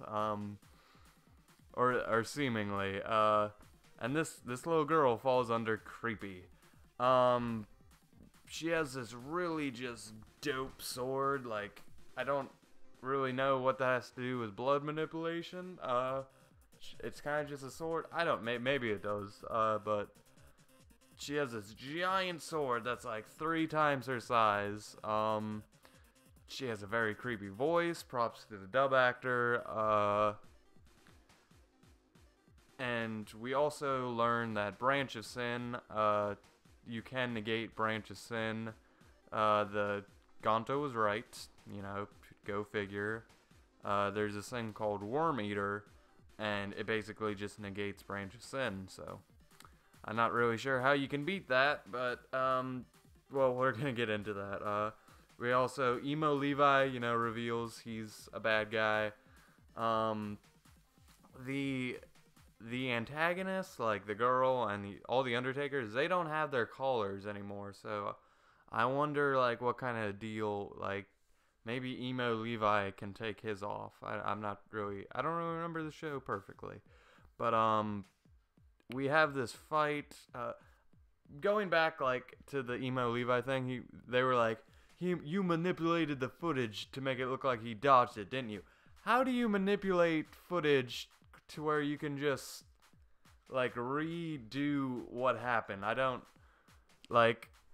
They live in the future, sort of, so maybe I'm waiting for that technology to come out. That'll be really cool. So the little girl and the revolution leader, they fight, and it's a really kind of just fucked up fight. This little girl just wailing at him, cutting off his skin everywhere, and he's kind of just taking it. I'm like, dodge! Like, why didn't you dodge? He's just sitting there taking it, and it's just gross to a point. And we get this little girl's backstory. She's just a fucked up little girl who was raised just terribly. She was forced to do. She's basically Toph from Last Airbender, like times 10, and you don't do. And then she was punished a lot, and then she was like, I'm gonna punish my parents to show them how good I am. And she kinda, I believe, killed them and all her classmates. It's just a lovely show. Just so bright and cheery. And she chopped off his arm. It's, okay, this scene I kinda have a problem with.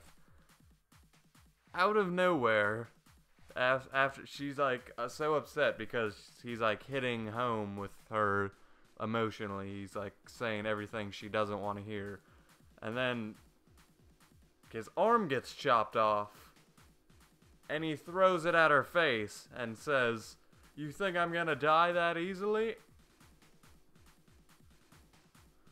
First off, it was almost comedic, like when he chopped off his arm and threw it at a 7-year-old girl. Oh my god, it was too much for me. I'm sorry. And why didn't you do that before your arm got chopped off, dude? And he kind of gets upset on her by distracting her with his chopped off arm, and he Liam Neeson facepalm, like, destroys Levi. I don't think he's dead, yeah, he's not dead. I remember he gets up, but he Liam Neeson facepalms emo Levi, and opens the door for his crew. And yeah, it's so pointless because it doesn't do any good. Basically, as the team goes up the elevator, the people are already waiting for them. The Uber monk, I hate his character. He kills all the people, all the revolutionists. Then they basically just leave. And then, meanwhile, Shiro, she has this conversation with the dark green-haired lady or boy. I don't even know which one, if it's a boy or a girl. The male/female, we just know they talked, and then next thing you know, Shiro appears, she grabs the chip, throws it into a fire, slams the door, and it blows up, and the chip was a bomb, and basically we did all that for nothing. It wasn't a bad episode by any means. It was a good. I like the little girl character. She was fine for what they worked with her.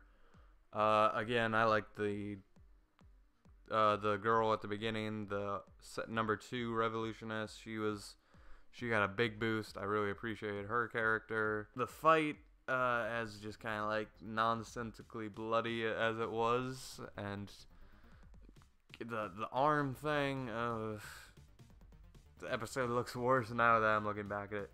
But no, it was a good episode. I'm gonna give it a above average score of 6 out of 10.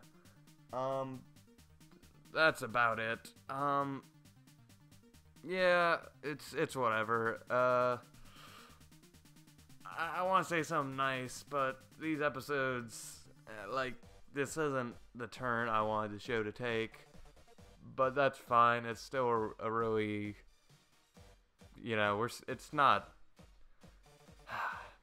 the show isn't gonna suck. It's not gonna, like, go, it's kind of just, like, part 2 of Death Note-y, where it's like, well, it's not bad, but it's not what it used to be. Oh, look at it sinking. Look at the ship sinking. Can we just end it now? Not that I want them to continue the show because of the ending, but we'll get to that in just a couple of episodes here. We got 10, 11, 12, and then the bonus OVA / episode, whatever the fuck. I'm just gonna include it.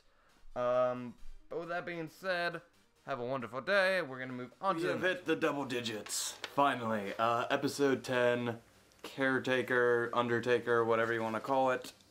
I like Undertaker, so let's roll with Undertaker. This episode is, basically, we pick up where we left off last time. Ganta and Shiro, like, they have a lot of drama in this one, because obviously Ganta doesn't know it was a bomb. I think it blew up. How do you, anyway, so there's a lot of, everyone's angry at Shiro. Ganta fucking dicks Shiro, which, if she was responsible for deaths, I can understand your pain. That's just so, I don't know about that. Anyway, the team is still trying to get out. They're just huddled in their little bar, and, you know, the number 2 in command, she shows up, and she, like, rallies them together again, and she says, we just need to get out there and, like, show off our branch of sin to the people and they'll know something's up. And they could have done that. I thought once they get up the elevator, they're free to go, and they're free to go now, so why didn't they just, at that point, I don't know. But,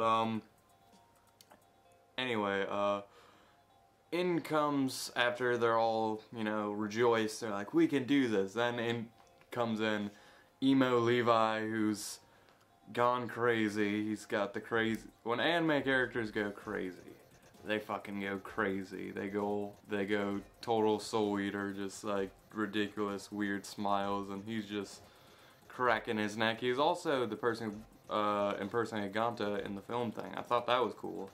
That was like a nice dose to his character. Yeah, he tells them there's like a bomb, or we all know it was a bomb. Ganta feels terrible about Shiro, and then, you know, all these guys show up with him, and he's like, I'm gonna kill you all. And basically after that, he introduces these 2 new characters, right? And this is amazing, by the way. He introduces the 2 new characters who we already saw. There's like this one really skinny one, and there's one kind of bigger one, and he gave backstories on them, right? And it was kind of boring, even as he explained it. The first time I watched it, I was like, what? I was like, I don't really care at all. And this time, as I watched it, I was like, what? I don't really care at all. And right after that, he's like, go! And the 2 bad guys go. And then in comes Shinji, steals the kill. He murders both of them, just like that. We got all that backstory, and then he just murders them. That is so amazing. I love that so much. And then he was like, okay, who's the strongest ones here so I can fight them? And then someone just like, those 2, the two dead guys. I love that. I love that scene so much. It was funny, and it like fit the show, and I don't know, it just really worked. So after that, everyone, you know, fights off the minions or whatever, and everyone's good. Meanwhile, Shiro has her own thing going on. She's walking through like the secret area that we saw before, and she doesn't know about the grandpa guy being dead yet. So, and she clearly knows who he is. We even go into a backstory where he's giving her like cookies and stuff, and they're just best of friends. And we saw, you know, the picture or whatever from the credits, and it's very sad. And there's a scene where she cries, and it's very just... I really wish we hadn't done this before, because this is the second time we kind of... When she was mad at Ganta before, in one of the previous episodes about, you know, the whole... like, all of your friends, like, that really should have been cut, because I think that would have made this moment all of the more stronger, because we'd be completely new to this, and just her, like, crying scene, it's like, I think we can learn things from characters who aren't really all the way there, because essentially that's a lot of points to characters. We, like, learn something from them. They represent things that represent things outside of the story, and I think just Shiro, like, you can really just, like, characters are way simpler than humans in real life, and you can really just grasp what Shiro is thinking and what, like, is going through her mind, even though she's not all the way there. And I don't know, just that scene really got me, her crying and all that. That was very sad. But then we go back to the group, and basically it's they basically want Shinji / Crow to be the leader. Crow doesn't want to do that because thinks there's no point to it. It's kind of just a lost cause. I mean, he's like, what he says is like, survival of the fittest is everywhere, and I guess he thinks out there he's not much better. Maybe in the OVA / secret episode it'll explain more of his, you know, morals and beliefs, but as it stands, he does not want to be leader. I don't even know if he wants to break out, but yeah, I don't really care, like, about that part doesn't really fit him, for me at least, a lot, but it's whatever. Then we finish the episode with the green-haired, it's a boy, we learned that, who's dubbed the Mockingbird, not Katniss Everdeen, just the green-haired. I forget his real name, but I'm just gonna call him Mockingbird because that's cool. And I really like the idea of naming them all after birds. I like that. It's a nice one. But the Mockingbird, he's talking to Shiro, and they're plotting stuff and yada yada yada. This another okay episode. I'm gonna give it a 6 out of 10 average rating. I really just want to read the manga of this story, because, I don't know, it's 13 volumes, it's not bad. I want to see what fucking happens. Manga is just like so... I want to have the physical copies and everything, and there's so many shows I want to read the manga for, because animes like to just fucking market themselves certain ways just to get you to buy the goddamn manga, but... it's okay. It's really, I don't know. It's independent as a show. You don't have to read the manga, but I want to read the manga because they make it that way, so you want to read the manga. It's only 13 volumes. That doesn't seem all that terrible, and there's so many mysteries, and I know the ending doesn't cover them all. But anyway. This episode, another just okay episode. Let's move on to episode 11, shall we? We are getting there, you guys. We have one more main episode to go after this, and then just the bonus episode. But this one, episode 11, Gig of Despair, and that's how you name an episode.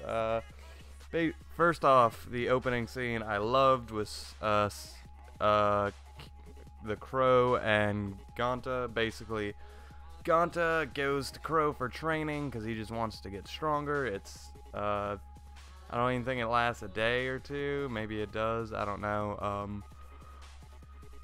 If not, it could just be like an hour or something. But he learns pretty fast. It's anime where you can become 10 times stronger within like a couple days. So why not? But I love student-teacher relationships. I love both characters. I really like their chemistry, and I like having just more Crow. they have a cool little training thing that goes on. It gets crashed by the Mockingbird, who, you know, apparently has a history with Crow, and also is introduced to Ganta.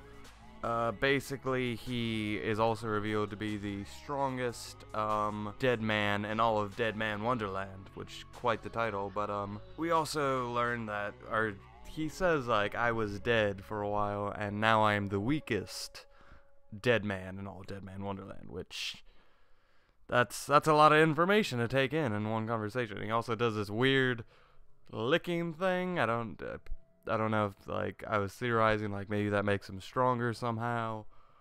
I don't fucking know. It's a cool character, though. I'm very intrigued. I doubt I'll ever get my fucking answers answered unless I read the goddamn manga. But that's okay.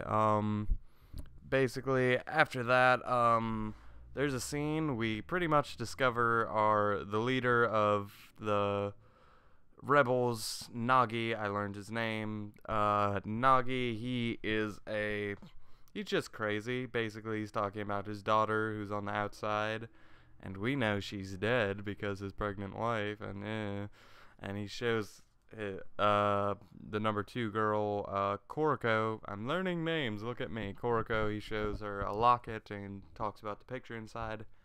There's no picture. He's a little crazy. He's one of those kind of crazies. But basically, we're still trying to break out. And basically Koriko tries to do this, dress up as the bad guys, quickly gets discovered. Shiro, gets kinda discovered. She just is drunk, I guess, and kinda throws herself at the bad guys. Forced plot, yay. So now the bad guys have Shiro and Koriko. So Ganta, once he hears about that, they have TVs specifically made for G Block, and yet the warden still doesn't fucking know. Okay, whatever. So basically Ganta, after this, he goes after, once he sees this television broadcast message, he just, you know, flips out, goes after them, goes in there all by himself, shoots. In the training, basically, he just discovered this one technique, basically, because Kenji can basically stop the, the worm eater by going, like, supersonic, boom fast, and Kenji found a way to do that with the Ganta gun. The Ganta gun, by the way, let's talk about that for a minute. It's, for an ability, I don't find that very cool. It's just, there's not much you can do there, like, unless you go Yu Yu Hakusho, and it's just, but anyway, the Ganta gun, which a very similar weapon, by the way, for not being able to do much, they do a good amount in this show, and the fights are more plot driven more than anything, which is in most cases. That being said, he breaks in, he gets all these guys, even that's not that much, he's running on fumes, and then we get, the big ending. Throughout all of these, this has been going on for maybe a couple episodes now, ever since the rebellion, you know, fucked up. We've seen how twisted, the monk is making Nagi, which was revealed, and he's turned into a monster. A very, like, cool, color-coded monster. And, oh my god, it is just terrifying. The animation, like, it gotten weird. There was, like, earlier in this episode, it was, like, in, like, very just, like, pasty, and now it got, at the end here with Nagi, it got really just, like, purplish. At the end, it was really cool. This is a really good episode. Again, I don't, like, hate these episodes, or even think they're bad. Just, I really love those early episodes. That being said, I'm going to give this episode a 3 out of 5. Koriko and Nagi, you know, I think they're just not main characters. They're just, for this arc or whatever, they're important. but we're like ending the show on this arc. That's why I'm a little Like, we also see for a moment Yo's sister, and I feel like Yo and his sister are more main characters, but we're not seeing them as much. But we do see Yo's sister. She helps Ganta out one more time. I think that's her final conversation for the show. Maybe that's not even in the manga. Maybe they just threw that in for us anime people so we can see her again and see her with the haircut. That was. She looks weird with the haircut, but Legend of Korra. Anyway, good episode. We're about to hit the finale. I will see you guys then. Hello, friends. We have hit the finale. Final episode. What was it? 12. Regret. Grateful Dead. Whatever you want to call it. Don't matter. Let's just jump right into it. Last time we left off, our good old boy Nagi was going on a rampage. It was pretty scary. He was just killing no one cares about minions in anime. I swear to God, they all die. He was going after all of them, just left and right. And then Ganta, who's, again, like I said, the voice of reason character, he kind of talked him through, plus that and Koriko's bell. They brought him back to sanity, I guess you could say. And then the monk, he just blasts a giant hole through his stomach. And yeah, just straight up, boom, doesn't have a stomach anymore. The monk, this was his episode. Of all times, why not the finale, right? That's what I want to care about you. Basically, the monk guy, I don't care about his name. He goes on a rampage. He starts killing the minions. He kills every last one of them. No one gives a fuck about the minion. And then we get his backstory. He was a Buddhist. He was this very spiritual-minded person, sort of.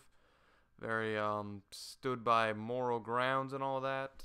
But and then he got bullied or whatever. He got these mean people going after him, and then one day things went wrong. There was, I guess, an accident, his cat died, some other stuff, and then he just, killed everybody. They were already dying, but it was I don't know. And then we get his beliefs that, death is the, ultimate gift, I guess, and he believes he is bestowing these gifts upon others, and he's just waiting for someone to do him the favor of killing him. And which Ganta, again, voice of reason, the message is as shitty though things are, you don't do that. You don't do that.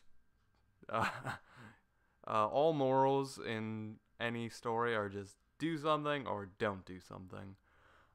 Basically, the idea is, as bad as things get, don't believe death is the answer.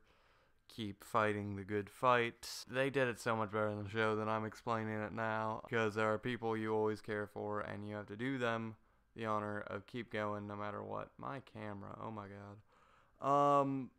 After that, there's Ganta, he and Shiro turns wretched egg for a minute, and her and Shiro touch for a second. There's this red, he's turning into Mega Groudon or something. I don't know what's happening there. They don't really explain it. They kind of just avoid it. And then I guess through the help of Shiro, I'm not sure, Ganta, as he's dying, by the way, because he hasn't had candy in a minute, he just goes blah, and this big spirit bomb comes out of his hand. Nagi grabs, the monk so he can't move, and the monk accepts, death as it's coming. He's very casual about it. His death is casual. He dies. Nagi, shortly afterward, he can take a goddamn hit. No stomach. Lost an arm just the other day. And Nagi dies. It's sad. I want to be I didn't care a lot for his character. He was one of the weaker cast members. I like Koroko. She won me over. I don't remember I don't remember liking her, but I liked her in this. Watching it again, she was quite good. And I do agree with the beliefs that the show brings. I enjoy the action. I thought they executed it well enough. Meanwhile, while this is going on, we have the Mockingbird, who, again, I don't remember her being this cool, or him, sorry. I don't remember him being this cool either, because he's going around and, like, the little girl, she's like, I don't want anything to do with this. The monk's gone crazy. And, like, she got slightly injured by him as he was going on his rampage. She bumps into the Mockingbird, and she's like, fuck you, tries to kill him. And he's like dipped over his body and like drinking like blood. And then boom, out of nowhere, she pulls out Shenji's blade thing. She has his ability. And I think it's implied that he killed the little girl. But you can't show that. Censorship. Maybe it was just I watched the last few episodes on Netflix because, you know, they're not on Toonami yet, so I don't know if Toonami would show that either. I very much doubt it. If they even made it, maybe they just blacked it out. Maybe she's not even dead, but I very much think so, which, not the best way you could have killed off that character, but whatever. But if there was a second season, I'd be like, oh, well, they're trying to hype up, you know, the Mockingbird for season 2, but we're gonna get there. What else? So the monk dies, Nagi dies. Luckily, however, Koroko and the others, we see a very quick shot of them. The other rebels, they have escaped Deadman Wonderland and are going to live lives. Meanwhile, Ganta, for some I don't get this either. Apparently Shiro, he knows she can't leave for whatever reason. I don't get it. Why Shiro can't leave Deadman Wonderland, but Ganta says, I'm gonna stay because you're here. And when you think about it, they mention this, he can't, there's not a life out there really. Where's he gonna go? He's pretty popularly known as this serial murderer. So, and you have to have this season 2 or the next volume of the manga, and you could change things. Some shows change the manga just so they can fit with a better, Anyway, so Shiro and Ganta, we hear a talk with the warden. They're gonna be moved back to Gen Pop because they were discovered, and, you know, they've been gone for like however many days. So they're gonna be moved back to Gen Pop. And I'm not even going to get to see it, so hopefully, well, we don't have a season 2. Hopefully, in the manga, if I ever do read it, we will see, you know, at least, you know, I hope Kenji, the crow, and Mockingbird will, you know, and Hummingbird and Yo, we'll get to see them all still. But, I hope they're not, like, really separated. But, they really just tease the future. There's a scene with Mockingbird. Basically, she like is really fascinated, I think, with either Shiro or Ganta, and I think Shiro because you know, hopefully, because I think it's established he can obtain other people's he can obtain other people's powers by just getting a trace of their blood. Maybe he already did all this and he died, and he's redoing it. We're not gonna ever find out in the goddamn show. It's been years, there's no sequel announced. They leave things in the air with the lawyer, with the warden. They mention future events that aren't gonna happen. And, oh my god. There's those two twins, I don't even think I ever even fucking mentioned them. There are these two twin characters. They seem to be dead men, sort of. I don't even know. They're just completely silent. I'm not sure whose side they're on. Other than that, though, I don't know. I'm very upset that there isn't a future. I think that does hurt the show quite a good amount. Again, I mentioned this. I'm just sad. Like, that stories never end. They really don't. There's always gonna be more, or the ability of more. There's always gonna be more, even if it's outside the story. Stories will never stop changing. But we have to accept this. Even opinion can never be set in stone. There is a final note. Ganta and Shiro are sitting above, they're on top of Deadman Wonderland, and Shiro sings her song, and Ganta asks her to stop because last time he heard it, the red man killed everyone, and he's wondering why the red man would sing that song, and he's kind of just looking dead. Maybe he found out, maybe he didn't, or he doesn't know, but you can tell there's a thought going there. This is a really good show. I really enjoy it. Also, it's one of the first animes I watched. I want there to exist a future. I don't know if it'll happen. I hope it does. As it stands, this is a really good show. I want to say I'm excited for the future, but there isn't a future but as it stands, if things just ended here, like let's say nothing eventful ever happened past this, which is so doubtful, I am satisfied with what we have. This is still a really good show. We have some things set in stone. We can kind of assume things just, go back to normal.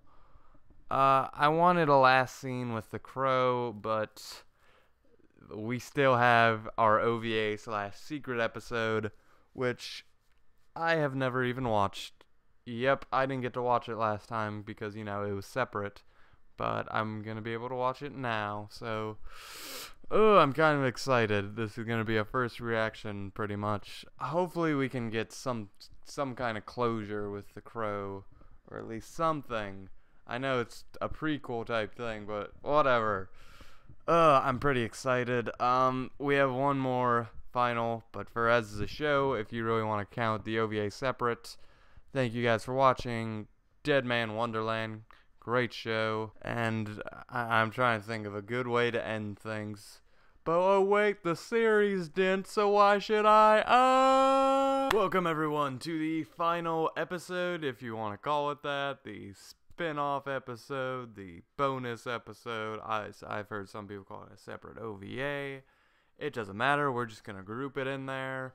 And with that being said, and we're gonna review it like normal. Even though if you want to consider it separate, I'm gonna, on a objective level, or I don't do anything objectively, even subjectively level, I look at it just like it's an episode.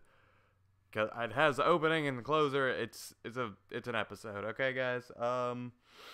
This episode, or / whatever you want to call it, is titled "Wielder of the Red Knife," or just Red Knife.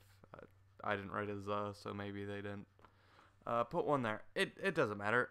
Basically, we get Crow's backstory, Shinji, since he hasn't even developed that name yet. Shinji, we get his backstory in full. Actually, that's not true. Not in full. I still don't know how he got in Wonderland, but we're gonna get into that. We saw he was a police officer in the credits photo, and we dive into that. He has his powers right from the get-go, which I was surprised about. He's one of, I think, several people who got the Branch of Sin from the giant earthquake fiasco.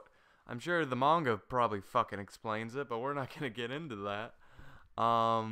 Yeah, so he has his powers. He's still like a rarity. And basically, he uses it to stop crime. He has like some friends in police force who like got him his job, but he's kind of, you know, not using his powers for, you know, straight justice. He reminds me of Garrus from Mass Effect a little bit. He's kind of just the same person, except a little more like inexperience. I thought we were gonna get like the full backstory. We didn't. We kind of just got here's something that happened in Shinji's life before everything. We get an idea of his past, and that's what's important. And if I could have it for any character, I'd probably have it for Shinji, or maybe like Mockingbird, since I know nothing about these characters because the series wanted to end before it could anyway. Basically, he's going around throwing his weight around and nearly killing people over these tasks, and I'm just like, I wonder how you got sent to prison, dude. I'm sure it's not gonna go well for you. Basically, he throws his powers around and he gets noticed by this gang. The gang members interrogate him, and they ask him to join, so because they want that power. He kind of just tells them off and walks away. And then next thing you know, earlier in the episode, there was this orphanage. He kind of bonded with the people from this orphanage. They're really nice. And the gang kills them all. And that's it. Yep. In short things like this, it's like, we gotta get them to feel, and then we gotta just take that away. It kind of reminded me of, have you ever seen another Mass Effect reference, Paragon Lost? It's like, make them try to feel as much as you can with these blank characters as like quickly as possible. Kids are always good for this, and they die. So we can squeeze some kind of feeling in that short time span. I kind of felt like it was happening here. The gang members, they kill everyone in this orphanage, and then Kenji quits his job. He's like, whatever, I don't really care about my job. And he goes into the gang headquarters, which I guess he just knows where that is. Maybe it's said, I don't know. He goes into this place, and they still expect him to join them. But he's clearly just going to try to kill them, but the odds are stacked against him. That's when his police buddies arrive, and big shootout. And then it's just Kenji versus this guy who is revealed to be a dead man, which, with how fast he was moving before, I kind of already guessed that. But, dead man versus dead man, always cool. He has this, like, web powder. He has this web power. It's like evil emo Spider-Man. He's very, I don't know, how do you use that much blood, dude? It's like, he has this whole room filled with blood, and I'm just like, good God. There's no way your body could support that. But Kenji and them fight. The old man officer runs in for a while. I thought he died for a second. He didn't. Kenji kind of just, stops this guy, but he doesn't kill him. He gets him sent behind bars, and that's kind of it. I kind of want to end on something cooler than this. This is kind of worse than the average episode, to be honest. I thought this would be a little bit cooler. Got my favorite character of the series, and he's not doing any. I didn't feel all that much for these blank sheets of paper that they inserted as characters. Not that they did anything bad. It's just like, I can't bond with these just minor characters who are gonna be introduced and killed like in several minutes. The villain was kind of just a stagnant villain, and the officer friends were just kind of police officers. Even it's a cool world even outside of Deadman Wonderland, so I think that helps. And again, I do like the style. It's hard to be stylistic when you're outside of Deadman Wonderland because everything looks, normal and not bleak and depressing, even though they make it pretty bleak and depressing. This earthquake really fucked them up. That being said, I I really enjoy this series. I'm gonna give this episode a 5 out of 10. It's just a nice thing. It's not great. This episode doesn't change the score. If it was really bad, maybe it would. Maybe I wouldn't even count it with the other episodes because it's kind of a separate thing. But either way, the score is going to be the same for the series, so don't worry about that. I'm trying. There's always that awkward 2 minutes where I'm trying to say something nice about the show. The show, I think we have fondness for things that introduce us and things that are just stylistic and can bring atmosphere to a world that we may not want to be there, but they tell things and they create images and they create environments and characters, and even if it's a dark color, it's so colorful, and that's really what Deadman Wonderland really, I think, is, and I really much enjoy the series. I have a lot to do. I have to edit all of these, which I think I took even longer than the last every episode review, so that should be fun. We have this. I have to make the series review. I have to do all this stuff, and oh my god, this took so long. I'm sorry, you guys, but I hope you guys enjoyed watching me. If you watched alongside me, I'm happy we could share something, even though I like to get feedback. So if you guys could share some experiences with this show or any other show, I would much appreciate that. With that being said, I will be your dead man.